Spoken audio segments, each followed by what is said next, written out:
o espaço, a fronteira final. No vídeo de hoje estaremos audaciosamente indo aonde nenhum homem jamais esteve. Vou mostrar para vocês a minha coleção de Jornada nas Estrelas da editora Ebal. Acompanhe tudo logo depois da nossa vinheta.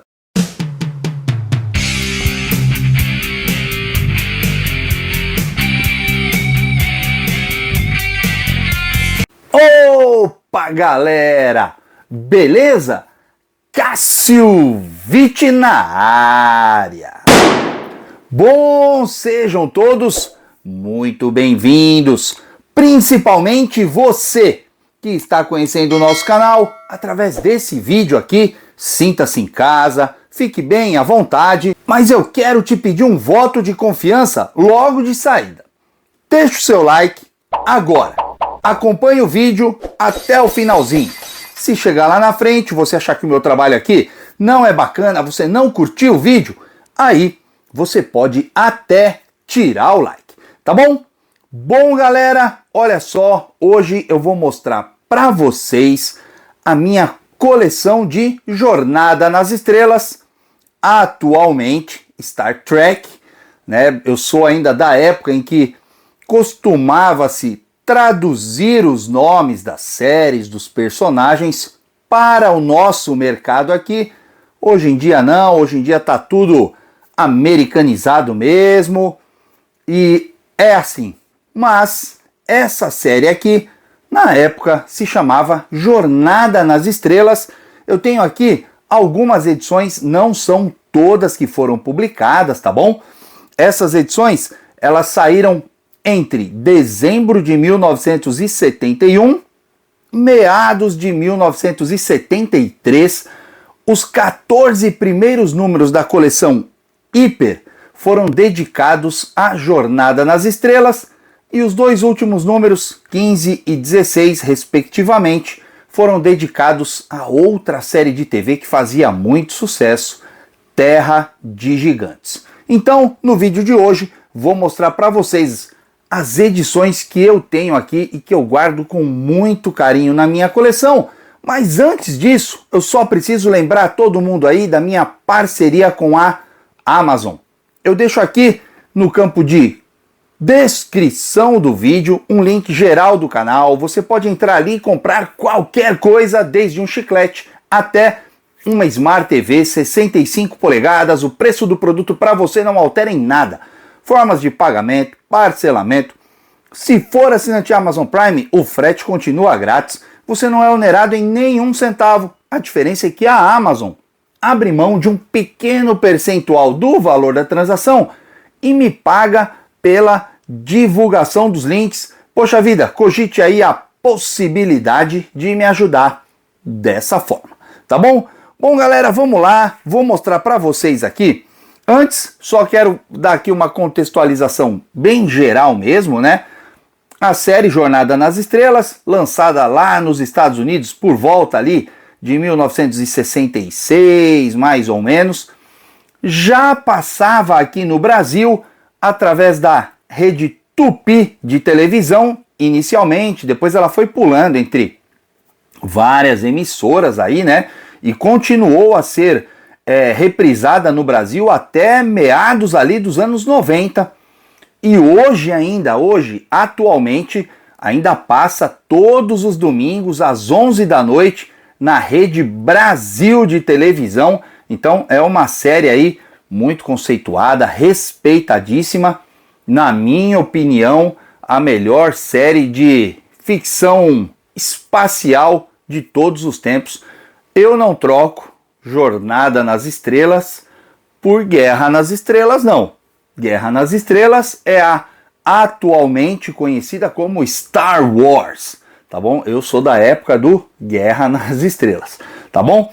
Então, a série era estourado aí, grande audiência, e ali no começo dos anos 70, a editora Ebal ainda era uma das grandes poderosas de publicação de quadrinhos no Brasil. Lembrando aqui, era na Ebal que nós tínhamos os heróis Marvel, os heróis DC, Hanna-Barbera, enfim, muita coisa era publicada pela editora Ebal. A Ebal era uma das gigantes do mercado, a maioria dos seus quadrinhos em formato americano e sempre com as páginas em branco e preto, salvo algumas exceções. Então, a editora Ebal, ela vinha já desde ali da década de 50 com muitos quadrinhos e tal, e ela tinha como é que eu posso dizer, uma estratégia muito bacana para não precisar ficar renovando a marca registrada dos gibis. O que eles faziam?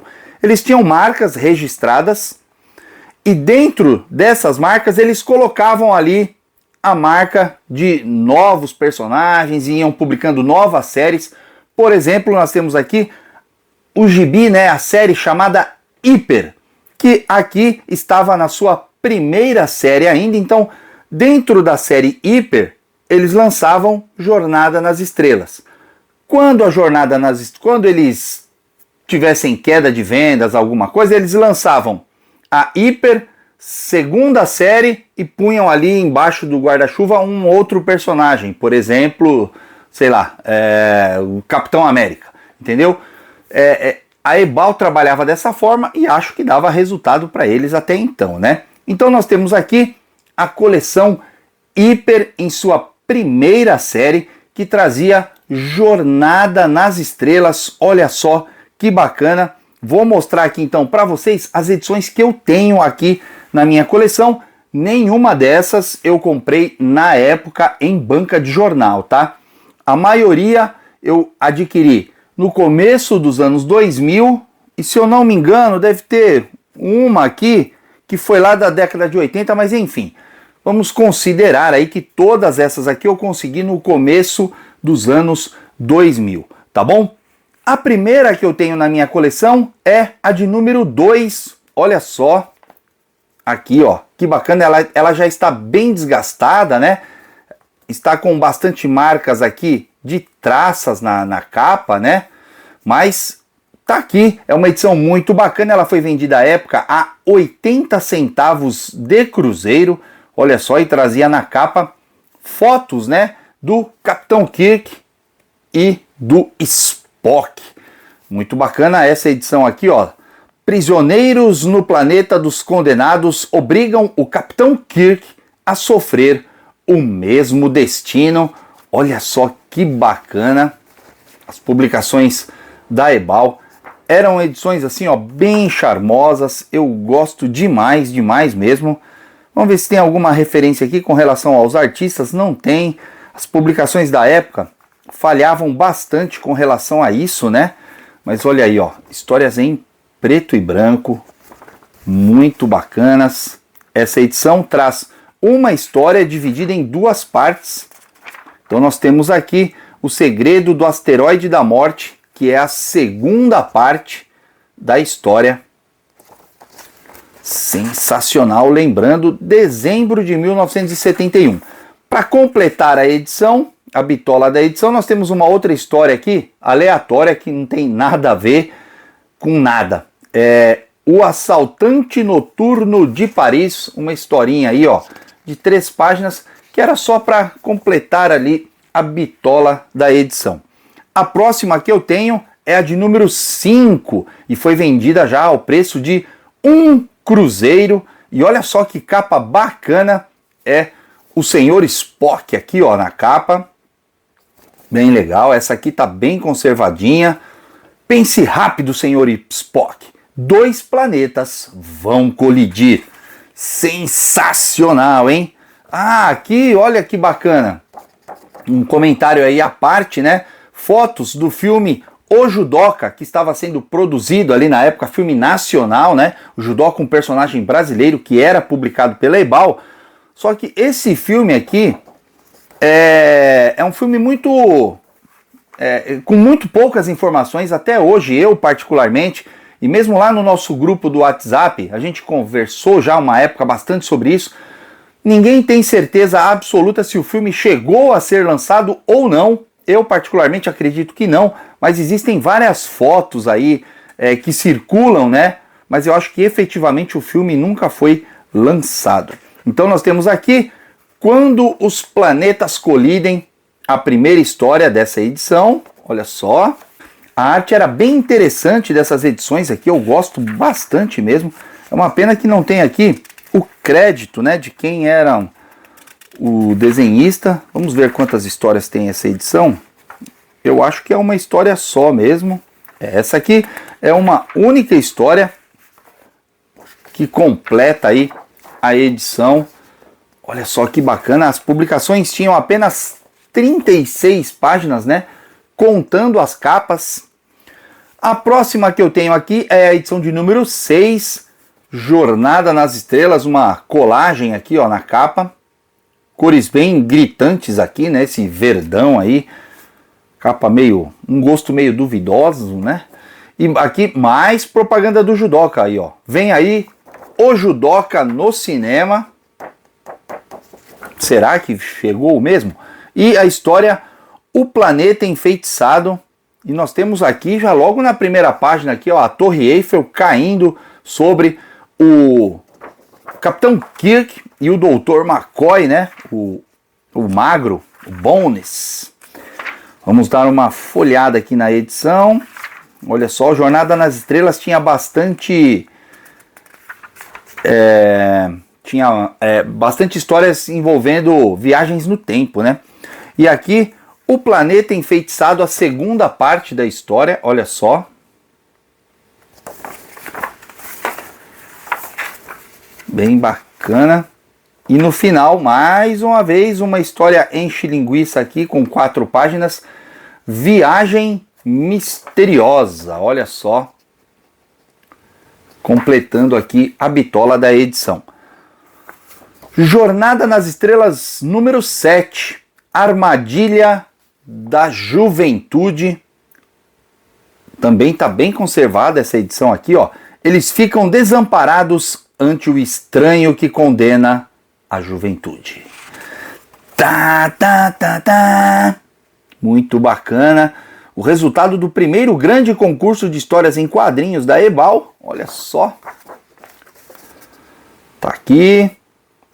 E a história Armadilha da Juventude.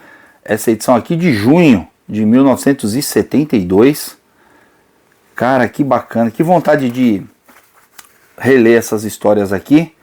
E aqui a segunda parte. Então a história também dividida aí em 2 partes. Vamos ver lá no finalzinho se tem alguma história complementar.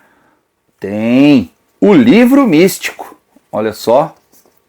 Histórias completamente fora do universo Jornada nas Estrelas e fora também de qualquer lógica de espaço, essas coisas, hein? A edição de número 8, olha só, capa bonita, uma capa pintada, também vendida ao preço de um cruzeiro. Olha aqui, ó, que bacana, que capa legal. Ciência contra a mágica.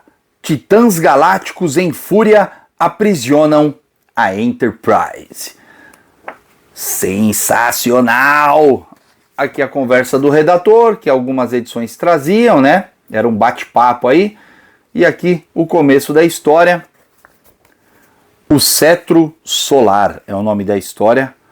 Muito bacana. Vamos dar uma olhadinha aqui. Vamos ver se a história se divide em 2 partes ou é uma parte só. Sim, se divide em 2 partes. Eu acho que todas, viu? Até aquela uma que eu não encontrei aqui a separação das histórias, deve ser histórias em 2 partes. Aqui sim, a história complementar tem um pouco a ver com espaço, foguete e tal, é O Gênio Perdido. Edição de número 12. Olha só. Também vendida ao preço de um cruzeiro. Os mortos voltam à vida, causando pânico à tripulação da Enterprise. Aqui a propaganda dos almanaques da Ebal que foram lançados para o ano de 1973. Olha só quantos almanaques, hein? Eles lançaram: Zorro, Superman, Batman, o Poderoso, o Homem-Aranha, Tarzan, Superboys, Superboy, Reis do Faroeste e Invictus. A história A Herança de Lazarus, primeira parte. Olha só, então, por isso que os mortos ressurgem aí, né? Tem a ver com a história de Lázaro. Que bacana, que bacana. Jornada nas Estrelas, mesmo nos quadrinhos, sempre tiveram histórias assim muito inteligentes, né? Olha só, que bacana. E mesmo essas histórias mais curtas e tal, sempre trazem aí algum ponto de reflexão, é bem bacana. E completando aqui, O Quarto que Nunca Envelheceu. Nome estranho, né? Não sei, deve ser uma história aí de suspense, alguma coisa assim. A edição de número 13 também traz aqui uma capa pintada, uma capa muito bonita, também vendida ao preço de um cruzeiro, olha só. Que bacana. Mais propaganda dos almanaques para 1973 e a história O Planeta Fantasma.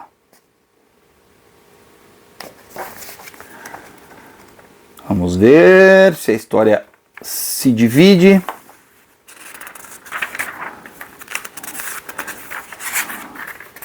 Cara, como eu gosto de folhear gibi antigo. Nossa senhora, é um prazer. Sim, a história se divide aqui também. O Planeta Fantasma, segunda parte. E finalizando a edição, nós temos aqui uma história do Boris Karloff. Ó, Histórias Misteriosas por Boris Karloff. Desejo Profundo. E finalizando a minha coleção, foi também o último número publicado aí de Jornada nas Estrelas pela Ebal, a edição de número 14. A capa aqui, ó, esse Spock aqui, se a gente perceber bem, na verdade foi um recorte desse mesmo Spock aqui. Então eles já estavam ali meio que ligando aquele botãozinho do F para as publicações. Foi aqui a última Jornada nas Estrelas, mas não a última hiper primeira série, porque ainda tivemos as edições aí de Terra de Gigantes. Notícias em quadrinhos e aqui o começo da história, olha só, intitulada O Motim da Enterprise, primeira parte. Que bacana. E aqui a segunda parte. Vamos lá para o finalzinho. Temos uma história da série Além da Imaginação, A Zona Perdida. Olha só. Também, mais um parênteses no vídeo, né? A série Além da Imaginação também teve um título publicado pela Ebal ali na segunda metade da década de 60 e tal. Eu tenho muita vontade de ter essa coleção, pelo menos alguns números, não tenho nenhum ainda. Então, aqui se encerrava Jornada nas Estrelas pela editora Ebal. A coleção, como eu já disse, teve ainda mais 2 números, ambos com a série Terra de Gigantes. E aí, os personagens, né, o universo Jornada nas Estrelas ficou meio que esquecido e voltou algum tempo depois, ali comecinho da segunda metade da década de 70. A editora Abril fez alguns testes, lançou algumas novas histórias de Jornada nas Estrelas, numa edição chamada Diversões Juvenis, se eu não me engano. Logo depois teve até algumas edições próprias, especiais, com mais páginas. Eu tenho algumas aqui na minha coleção. Novamente entrou em fase de esquecimento e voltou a ser publicado pela editora Abril já na década de 80, na segunda metade da década de 80, uma coleção muito bacana. Até hoje eu fico chateado daquela coleção ter terminado, né? Que era em formato americano, edições com 52 páginas, cada uma das edições trazia 2 histórias. Uma com os personagens clássicos, mas já envelhecidos, seguindo a cronologia dos filmes que estavam passando no cinema, e na segunda parte da edição, as histórias de Jornada nas Estrelas, a nova geração, com o Capitão Jean-Luc Picard. Olha só, foi uma coleção muito bacana, teve apenas 8 números. Eu tenho ela aqui na minha coleção. Qualquer dia desses aí eu trago para vocês, tá bom? Peças da coleção, trazendo essa coleção de Jornada nas Estrelas da década de 80 da Editora Abril. Depois disso, novamente aí a série caiu no esquecimento, inclusive nos cinemas, né? E a partir ali dos anos 2010, voltou a ser publicado aqui no Brasil alguma coisa em encadernados. Eu deixei aqui ao exemplo, né? Jornada nas Estrelas, A Cidade à Beira da Eternidade, o episódio mais clássico da série de todos os tempos. Aqui a versão original do roteiro, porque o que foi feito para a série na época teve umas pequenas alterações de adaptação para a TV, e aqui foi feito a mesma história, só que seguindo o roteiro original. É uma edição muito bacana. Essa aqui chegou no Brasil pela editora Mitos. Tá bom? Bom, galera, era isso que eu queria mostrar para vocês aí, ó, a minha coleção de Jornada nas Estrelas da editora Ebal. Espero que vocês tenham curtido aí esse vídeo, tenham conhecido essa coleção aqui. Se você já conhecia, tenha matado um pouco da sua saudade. Agora eu quero conversar com você, que lá no comecinho do vídeo eu tinha te pedido para deixar um like e acompanhar o vídeo. Tá aí ainda? Colocou o like lá no começo? Poxa, muito obrigado pela sua audiência, pela sua companhia até aqui, tá bom? Sou muito, muito grato mesmo. Deixa aqui no campo de comentários o que você achou do meu trabalho, se curtiu, não curtiu. Se por acaso não curtiu, quiser tirar seu like daí, não tem problema nenhum, tá bom? Pode tirar o like, a gente não vai perder nossa amizade por causa disso. Inclusive, pode colocar o dislike. Agora, se você curtiu o vídeo e decidiu deixar o like aí, nesse caso eu vou multiplicar os meus agradecimentos e fazer a você a minha reverência. Muito obrigado. Aproveito essa oportunidade, te peço o segundo voto de confiança. Se inscreve no canal, toca no sininho, dá uma navegada pelas playlists do canal. Eu tenho mais de 1.300 vídeos aqui. Tenho certeza que um desses você vai curtir, tá bom? Antes de encerrar, só quero lembrar todo mundo aí, ó, sexta-feira eu vou fazer aqui uma live de aniversário. Gostaria muito, muito mesmo que vocês participassem comigo, tá bom? Sexta-feira, 10h30 da noite, eu vou começar uma live, porque o meu aniversário é no dia 15, no sábado. E aí eu vou fazer a comemoração aqui com meus amigos e familiares. E eu queria muito, no mesmo dia 15, comemorar com vocês também. Então, qual foi a ideia que o Léo, um inscrito aqui do canal, me deu? Falou, olha, começa a sua live na sexta, a partir das 10 da noite, e estende até depois da meia-noite. Quando der meia-noite, você canta parabéns e tal. Então é isso que eu vou fazer, tá bom? Espero aí que vocês curtam, que vocês me acompanhem nessa live. Amanhã ainda tem vídeo aqui no canal. Sexta-feira eu tô pensando, acho que eu vou subir o vídeo normal às 7 da noite, e depois às 10h30 a gente se encontra numa live para cantar parabéns. Combinado? Bom, galera, foi isso. Muito obrigado a todos. Vida longa e próspera. E nos vemos no nosso próximo vídeo. Não se inscreveu ainda? Tá perdendo tempo. Se inscreve aqui, ó, nesse botão aqui em cima. E eu deixo também dicas de vídeos mais antigos do canal. Me ajuda aí, assista um desses vídeos. Deixa um like lá também. Sem mais delongas, fui!